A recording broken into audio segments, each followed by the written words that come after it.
말씀의 본문은 사도행전 2장 1절에서 47절, 설교의 제목은 성령 충만의 증거 두 번째입니다.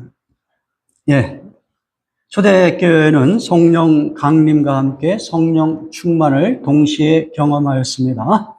사도행전 2장을 통하여 성령 충만을 경험한 초대교회 성도들에게 어떤 변화들이 일어났는지 그것을 우리가 살펴보고, 오늘날 성도들에게 성령이 충만한 그 증거가 무엇인가, 이런 것들을 생각해 보는 그런 시간입니다.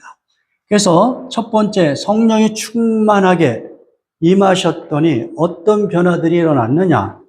우리가 지난주에 살펴본 바로 의하면 첫 번째, 제자들이 예수 그리스도의 복음, 하나님 나라의 복음을 담대하게 증거하는 그런 어떤 역동적인 그 삶의 변화가 일어난 것입니다.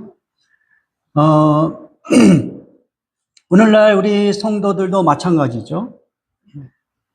우리 성도들은 예수를 믿는 순간 우리 안에 예수 그리스도의 복음, 하나님 나라의 복음이라는 어떤 그 믿음과 소망, 이런 것들이 가득 차 있는 것이죠.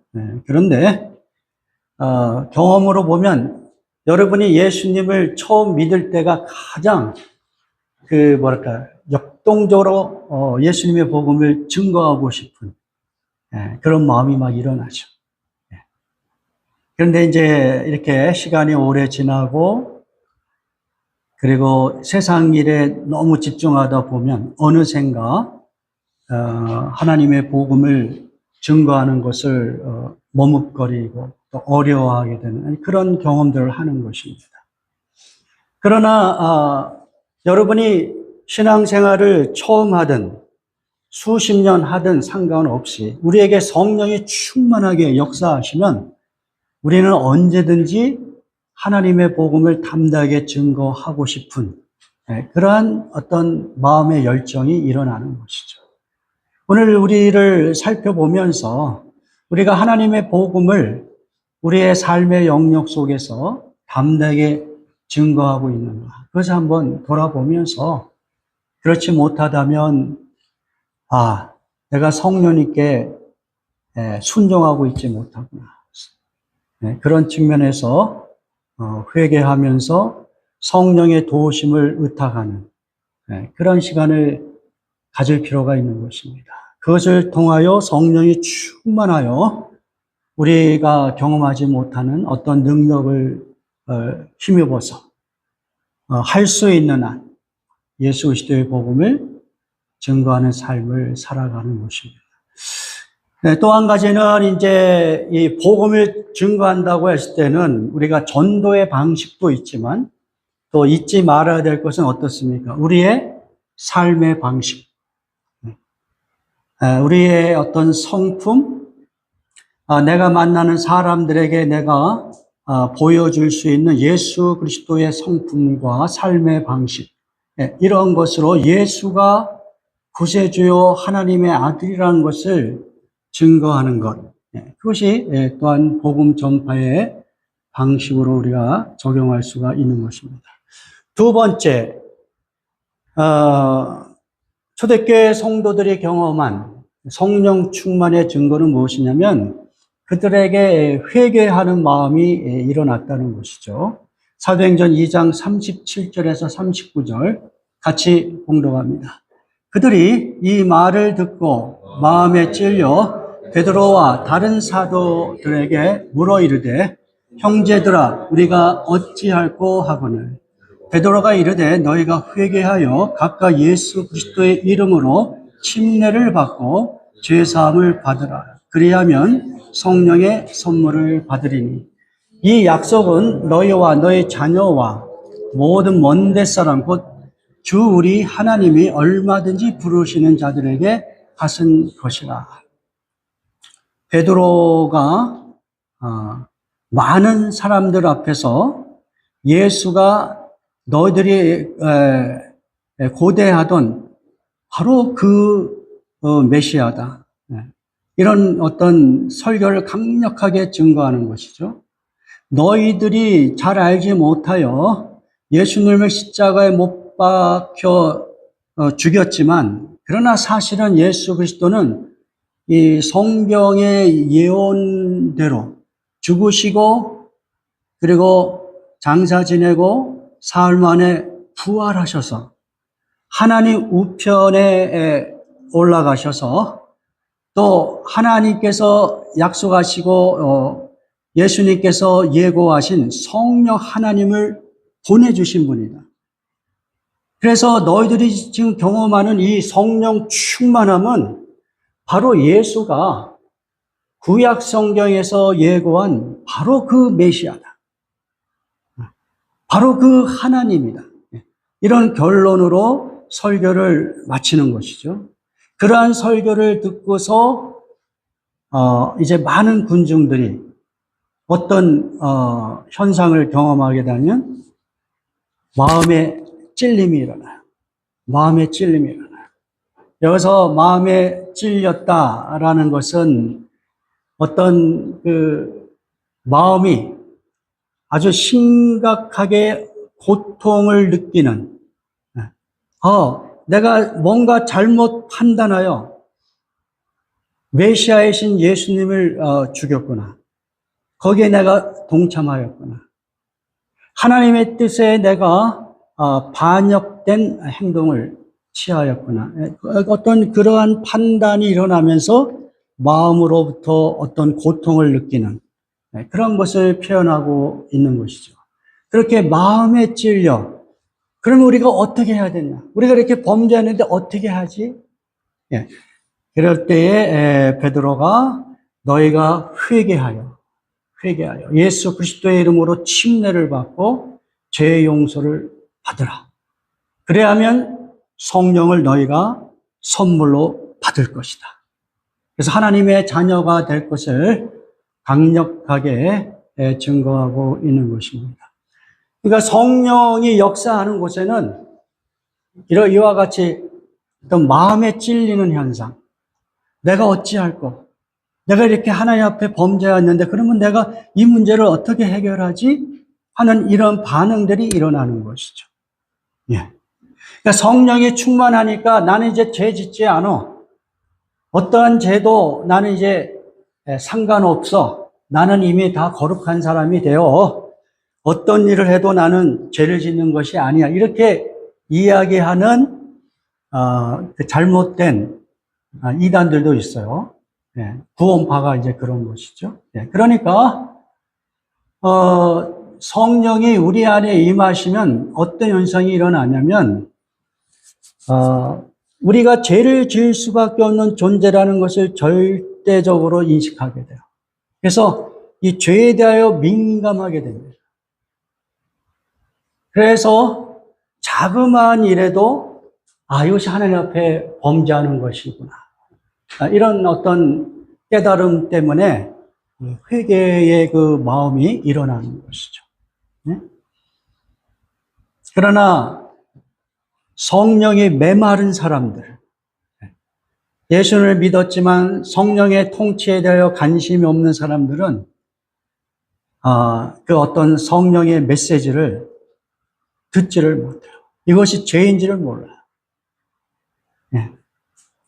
그래서 성령 충만한 증거 중에 하나는 죄에 대하여 민감해집니다. 그렇다고 해서 무슨 죄책감에 휘달리거나 어떤 그 죄로 인하여 어떤 그 무거운 마음으로 삶을 살아가는 것이 아니라 그 죄를 온전히 예수 그리스도께 가져가서 그분의 용서하심을 구함으로 다시 새로운 마음으로 삶을 시작할 수 있는 그런 경험들을 반복적으로 해나가는 거예요. 그것이 성령 충만한 삶의 증거인 거예요. 우리 자신을 돌아보시기 바랍니다.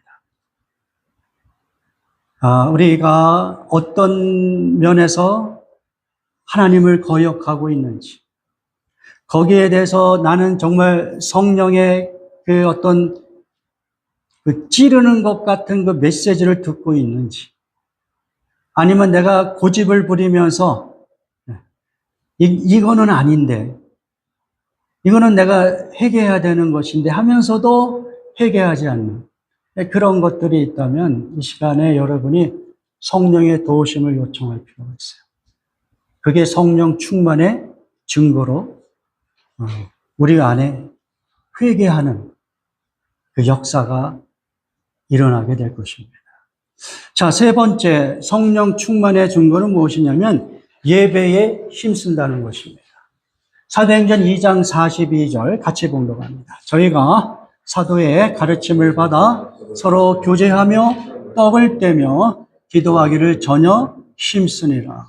이분들이 힘쓴 그 내용들이 나와요. 먼저 사도의 가르침을 받은 거예요. 그러니까 이 성도의 삶은 그 예수 그리스도의 가르침, 하나님의 메시지를 끊임없이 배워가야 되는 거예요. 우리는 얼마나 많이 하나님의 말씀을 안다고 하면서도 결국은 잊어먹는, 아는 것 같은데, 깨달은 것 같은데 결국은 충분히 우리의 삶 속에서 소화하지 못하고 아무런 효력이 없는 그러한 모습이에요. 그게 우리의 연약함입니다. 그러니까 우리는 지속적으로 하나님의 말씀을 배우는 존재로 살아가야 돼요. 그리고 여기 보면 서로 교제한다라고 되어 있어요. 우리가 흔히 이야기하는 코이노니아인데 이 코이노니아를 헌금을 하는 것으로 이렇게 해석할 수도 있다는 그러한 신학자들도 있습니다. 그 다음에 떡을 뗀다고 하는 것은 우리가 흔히 얘기하는 공동 식사, 그렇게 볼 수도 있고, 그러나 또한 이것은 성찬식을 가리키는 행위일 수도 있는 것이죠. 그리고 그들은 기도하기를 전혀 힘썼다 이렇게 되어 있습니다. 그래서 이렇게 사도의 가르침, 코이노니아, 그리고 성찬식, 기도 이것을 다 모두어서 우리가 하나의 단어로 설명할 수 있는 것은 예배인 것이에요. 그러니까 예배에 성령 충만한 사람들이 전혀 힘쓰는 모습을 보이고 있다는 것이죠. 예. 그래서 또 46절에도 보면 이 사람들이 날마다 마음을 같이하여 성전에 모이기를 힘썼다. 성전에 왜 모였겠어요? 하나님 앞에 예배하기 위해서. 예배 드리기를 정말 즐거워하는 하고 기뻐하는, 너무도 당연한 것이죠. 예수님을 통하여 구원받은 사람들이 하나님 앞에 보여줄 수 있는 가장 그 첫 번째 되고 종국적인 그러한 모습은 무엇이겠어요? 하나님을 예배하는 거예요. 하나님을 예배하는 거예요. 예? 하나님께서 우리 인간을 창조하실 때 그 큰 목적은 무엇이냐면 그 피조물들이 모두 하나님을 향하여 경배하고 찬양하며 하나님을 예배하는 것입니다. 그러므로 오늘날 성도들도 마찬가지예요. 하나님 앞에 예배하는 것을 즐거워하셔야 돼요. 오늘 또 예배 드려야 되나? 이 상태는 뭡니까? 성령이 메마른 상태예요. 성령이 소멸된 상태. 또 예배해야 되나? 예배하는 그 걸음이 무겁다면 우리 자신을 다시 한번 돌아보면서 성령님, 저의 삶 속에 충만하게 역사하소서. 제가 성령님께 순종하기를 원합니다. 제 마음에 예배하는 것을 기뻐하시도록 제 마음을 회복시켜 주옵소서. 그러니까 여러분이 이 예배에 대하여 정말 즐거워하고 기뻐하고 힘쓰는 그러한 삶을 살기를 주님의 이름으로 축원합니다. 네 번째 성령 충만의 증거는 기사와 표적입니다. 사도행전 2장 43절. 같이 봉독합니다. 사람마다 두려워하는데 사도들로 인하여 기사와 표적이 많이 나타납니다. 네, 영어식으로는 wonders and sign이에요. wonders and sign.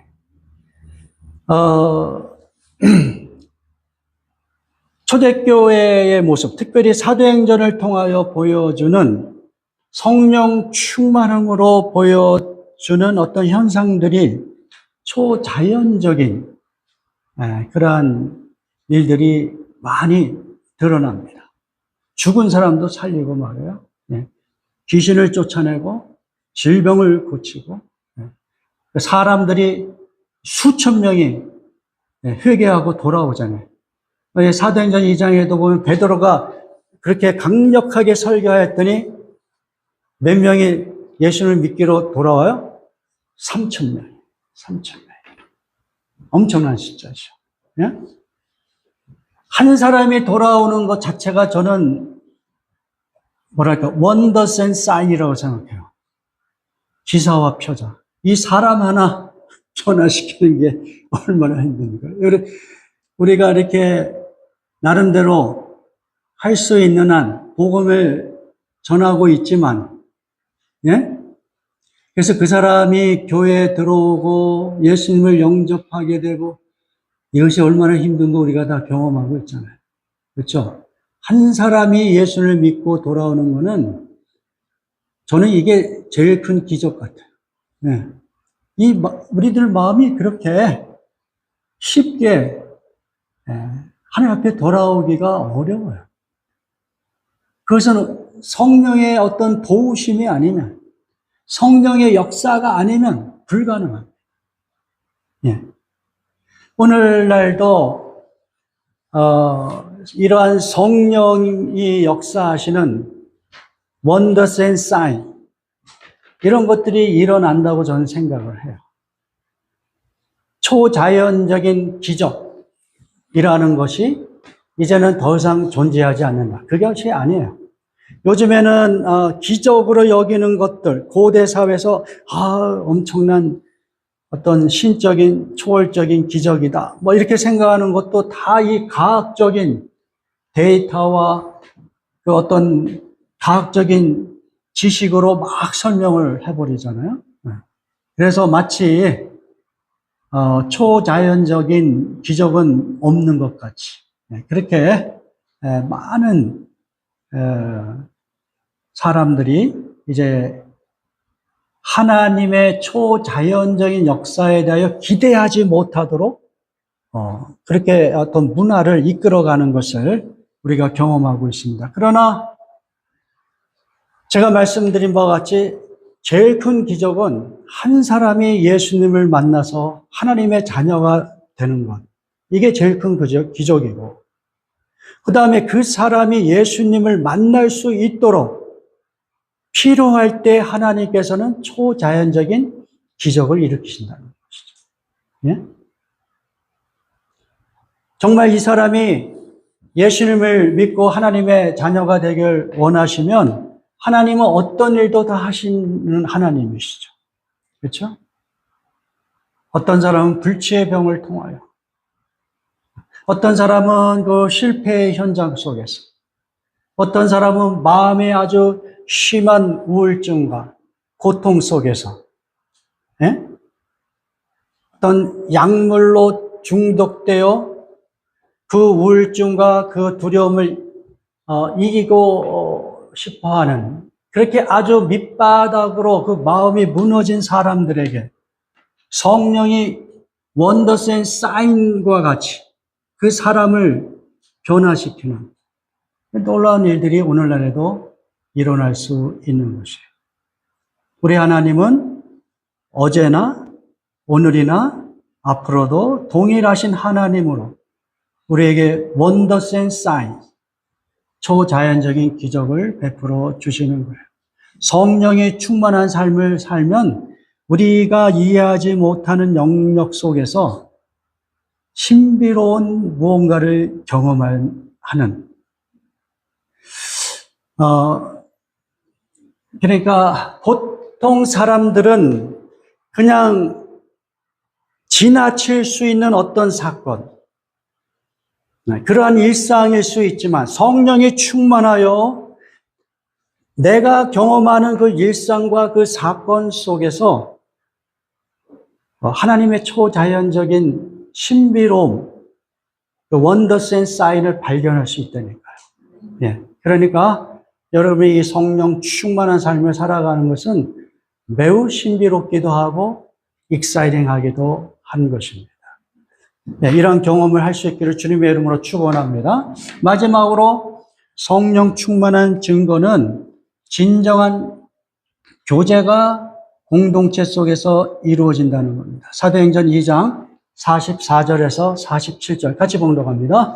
믿는 사람이 다 함께 있어 모든 물건을 서로 통용하고 또 재산과 소유를 팔아 각 사람의 필요를 따라 나눠주고 날마다 마음을 같이하여 성전에 모이기를 힘쓰고 집에서 떡을 떼며 기쁨과 순전한 마음으로 음식을 먹고 하나님을 찬미하며 또 온 백성에게 칭송을 받으니 주께서 구원받는 사람을 날마다 더하게 하시니라. 네, 초대교회 공동체에서 어떤 일들이 일어났는지를 자세히 설명하고 있는데 44절, 45절에 보면 서로의 필요를 위하여 물건을 서로 통용해요.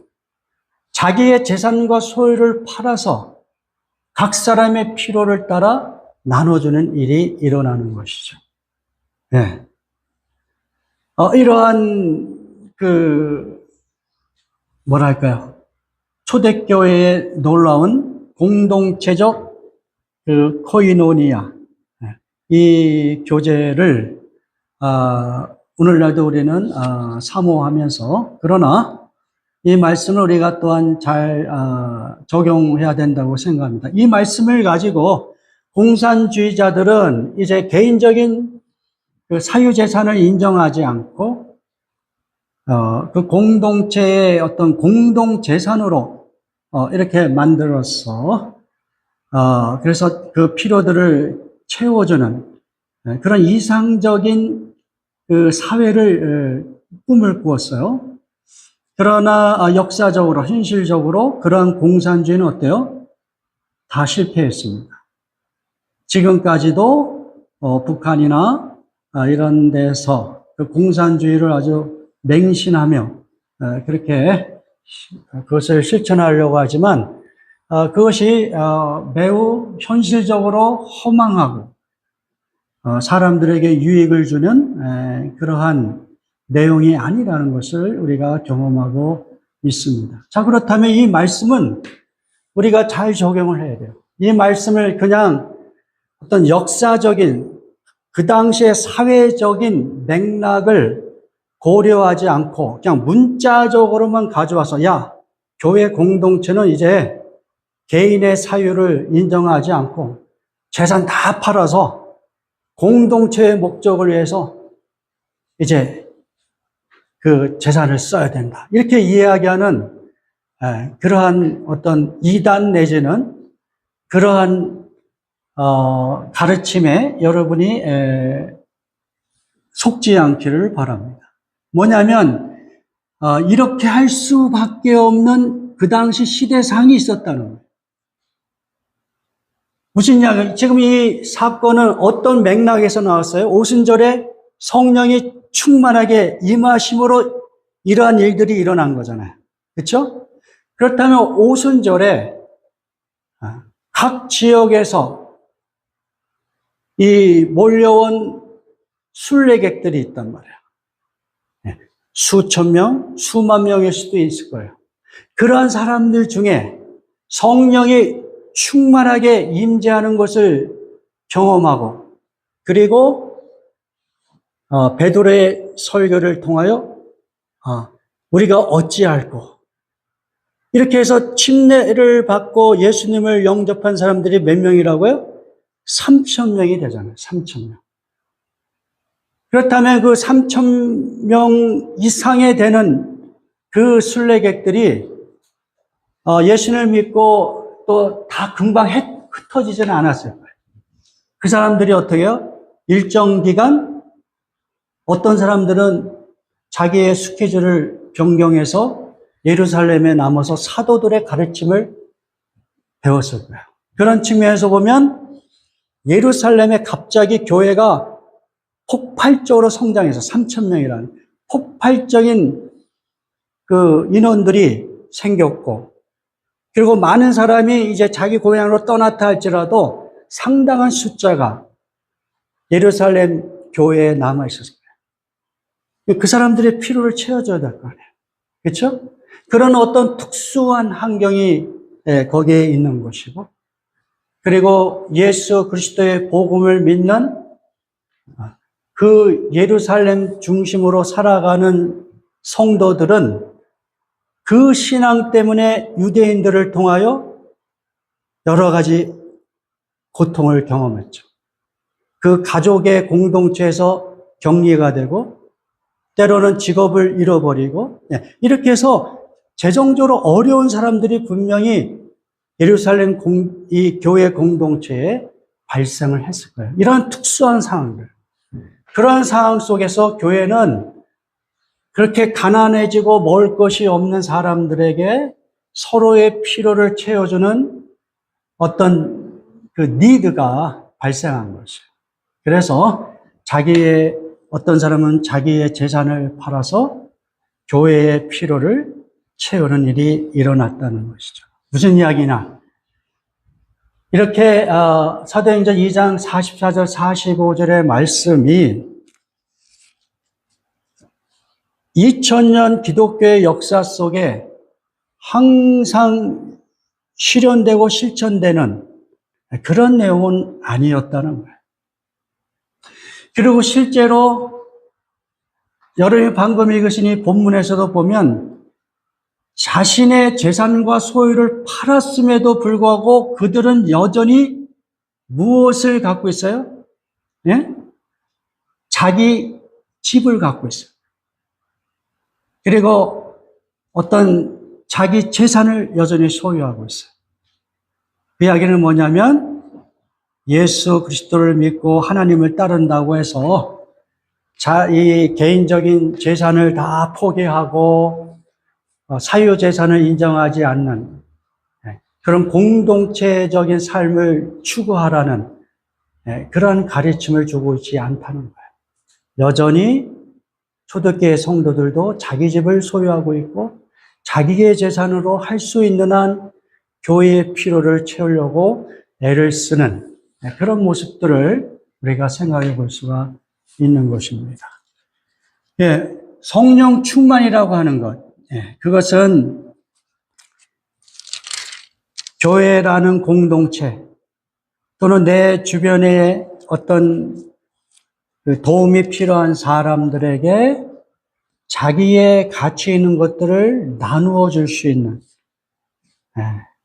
그러한 어떤 삶의 변화가 일어난다는 것이죠. 우리 하나님께서 우리에게 분명하게 말씀하신 메시지는 신명기 15장에 보면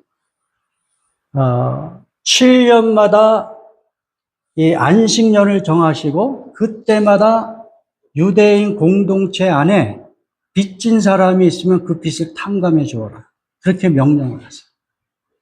그러면서 이유가 한 가지예요. 하나님을 믿는 하나님의 백성, 그 공동체 안에 가난한 사람이 없게 하여라. 이렇게. 가난한 사람이 없게 하기 위하여 어떻게 하라? 빚진 것을 탕감해 줘라. 이것이 이제 하나님이 원하시는 하나님 백성들의 공동체의 삶인 거예요. 근데 신명기에서 하나님은 이런 말씀으로 그냥 그치는 것이 아니라 신명기 15장 11절에 보면 이렇게 또 말씀을 하세요. 너희는 반드시 손을 뻗어 너희의 땅에서 사는 가난하고 궁핍한 친족을 도와주어라. 그렇다고 하여 너희가 사는 땅에서 가난한 사람이 없어지지는 않겠지만 이것은 내가 너에게 내리는 명령이다.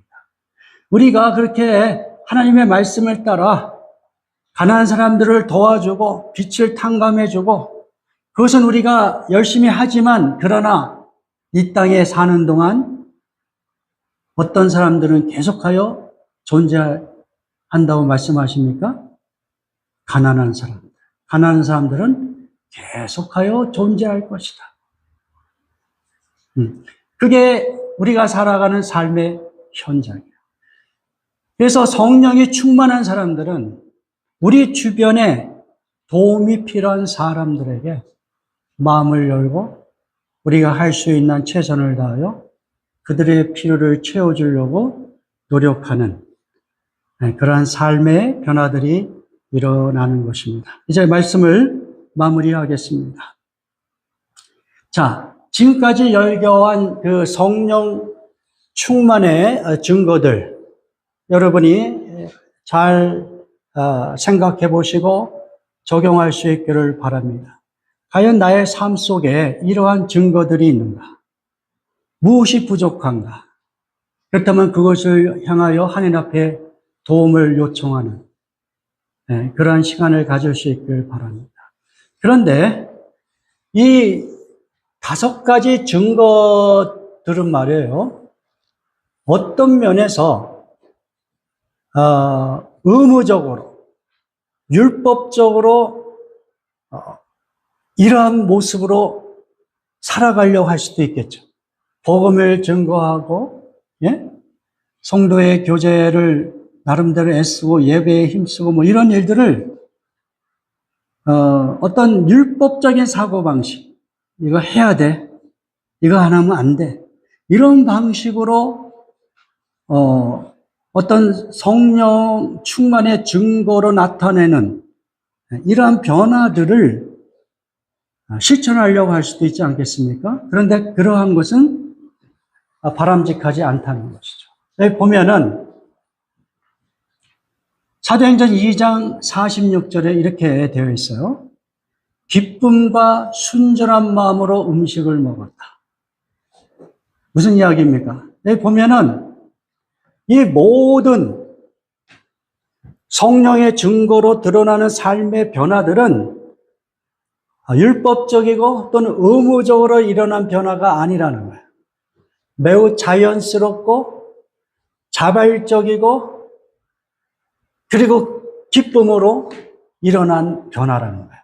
여기 보니까 기쁨과 순전한 마음 이렇게 되어 있잖아요. 예? 이 5가지 이 증거들이 성령 충만한 사람들에게는 매우 자연스러운 것이고 매우 기쁜 것이고 그리고 어떤 누구의 눈치를 보지 않는 정말 그렇게 살아가기를 원하는 순전한 마음으로 행하는 그러한 결과물 이었다는 것이죠. 오늘 우리도 이와 같은 성령 충만한 삶의 증거들을 경험하며 하나님께 영광을 돌릴 수 있기를 주님의 이름으로 축원합니다. 우리 다 같이 기도하겠습니다. 오늘 말씀을 우리 자신에게 적용하는 기도 다 같이 하나님 앞에 드리겠습니다. 기도합니다.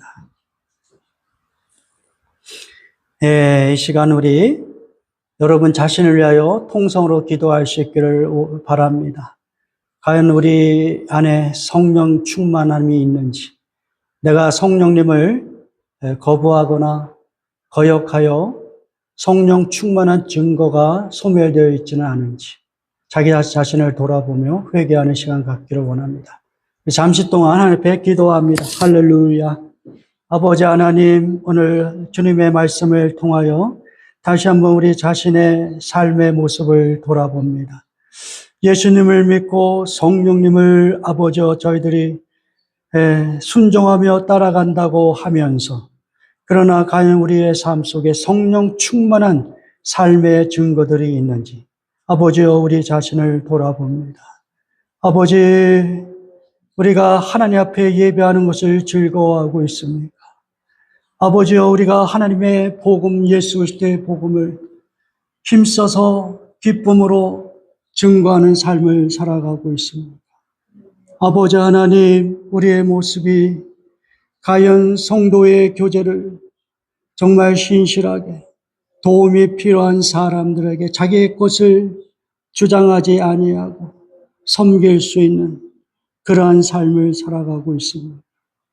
아버지여, 우리의 모습을 아시는 주님, 우리를 불쌍히 여겨 주시옵소서. 우리를 새롭게 하여 주시옵소서. 우리의 결심과 능력으로는 가능하지 않다는 것을 고백하며 우리는 율법적으로 의무적으로 우리가 어떤 성령 충만의 증거들을 아버지여, 우리는 할 수 없이 그러한 일들을 행하고 있지는 않습니다. 주여, 우리 안에 성령이 우리를 통치하심으로 매우 자연스럽고 그리고 매우 즐겁고 기쁜 마음으로 순전한 마음으로 주님이 원하시는 그 성령 충만의 그 증거들을 저희들이 경험하며 하나님께 영광을 돌리게 하여 주시옵소서. 예수 그리스도의 이름으로 기도드렸사옵나이다. 아멘.